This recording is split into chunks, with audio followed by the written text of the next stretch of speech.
नमस्कार. चला, आज आपण एका अगदी साध्या पण जबरदस्त घरगुती उपायाबद्दल बोलूया. हा उपाय पचनाच्या रोजच्या त्रासांवर खूपच प्रभावी ठरू शकतो. आणि सगळ्यात भारी गोष्ट काय आहे माहितीये? यासाठी लागणारं सगळं काही आपल्या किचनमध्येच आहे. जेवणानंतर पोट जड वाटणं, फुगल्यासारखं होणं, हे आपल्यापैकी बऱ्याच जणांसोबत होतच, नाही का? खास करून उन्हाळ्याच्या दिवसात. आणि ही जी अस्वस्थता असते ना, ती आपला अख्खा दिवस खराब करते. पण काळजी करू नका. यावर एक अगदी सोपा उपाय आहे, जो आज आपण बघणार आहोत. तर मग जरा यावर सविस्तर बोलूया. बघा, पोट फुगणं, अपचन होणं किंवा गॅस होणं, ह्या समस्या काही नवीन नाहीयेत.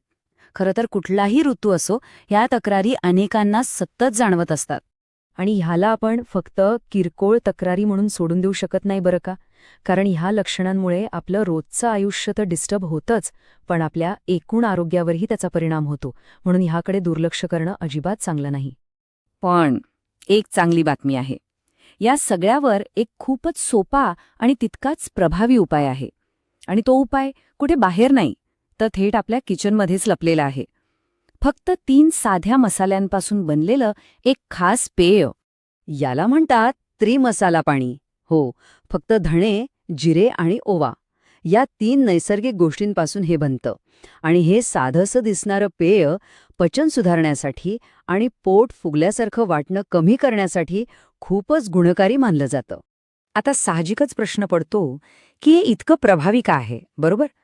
तर याचं सगळं रहस्य दडलंय ते या 3 मसाल्यांच्या आपापल्या खास औषधी गुणधर्मांमध्ये.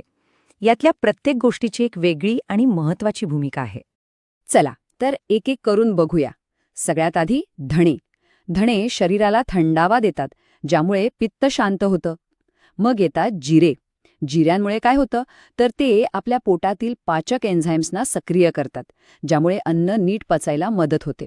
आणि तिसरा म्हणजे ओवा. ओव्यामध्ये थायमॉल नावाचा एक घटक असतो, जो गॅस आणि पोटदुखी कमी करायला एकदम उत्तम आहे.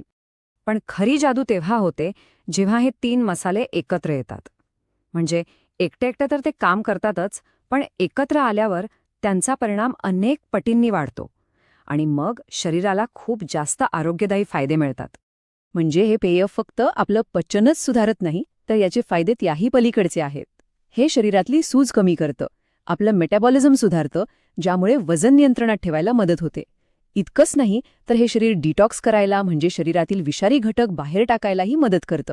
याचा चांगला परिणाम आपल्या त्वचेवरही दिसू शकतो. त्वचा अधिक स्वच्छ आणि चमकदार होते. आणि हो, मासिक पाळीच्या काळात होणाऱ्या पोटदुखीवरही हे आराम देतं. आणि या पेयाची सगळ्यात खास गोष्ट म्हणजे हे ऑल सीझन ड्रिंक आहे. म्हणजे बघा, उन्हाळ्यात प्यायलाच हे शरीरातील उष्णता कमी करतं, ॲसिडिटी नियंत्रणात ठेवतं.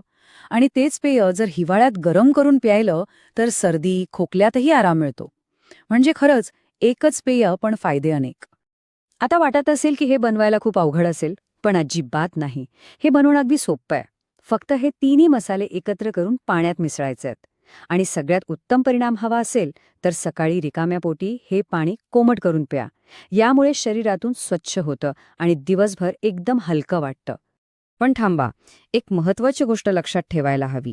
कोणताही उपाय, जरी तो घरगुती किंवा नैसर्गिक असला, तरी तो विचारपूर्वक आणि जबाबदारीनेच करायला हवा. त्यामुळे या पेयाबद्दलही काही गोष्टींची काळजी घेणं गरजेचं आहे. सगळ्यात महत्त्वाचं, हे प्रमाणातच घ्या. कोणत्याही गोष्टीचा अतिरेक वाईटच. त्यामुळे जास्त प्रमाणात प्यायल्यास फायद्याऐवजी ॲसिडिटी वाढ होऊ शकते. आणि एक खास सूचना, गर्भवती महिलांनी किंवा ज्यांना काही गंभीर आजार आहेत, त्यांनी हे पेय घेण्यापूर्वी आपल्या डॉक्टरांचा सल्ला नक्कीच घ्यावा. तर थोडक्यात सांगायचं झालं तर, पचन संस्था चांगली ठेवण्यासाठी आणि शरीर हलकं-फुलकं ठेवण्यासाठी हा एक अगदी सोपा, स्वस्तात, मस्त आणि पूर्णपणे नैसर्गिक उपाय आहे. आणि शेवटी एक विचार मनात येतोच, की आपला स्वयंपाकघरातला तो छोटासा मसाल्याचा डबा खरं तर आरोग्याचा किती मोठा खजिना आहे, नाही का? विचार करा, त्यात अजून अशी कितीतरी आरोग्यदायी रहस्य दडलेली असतील, ज्यांचा शोध आपण अजून घ्यायचा आहे.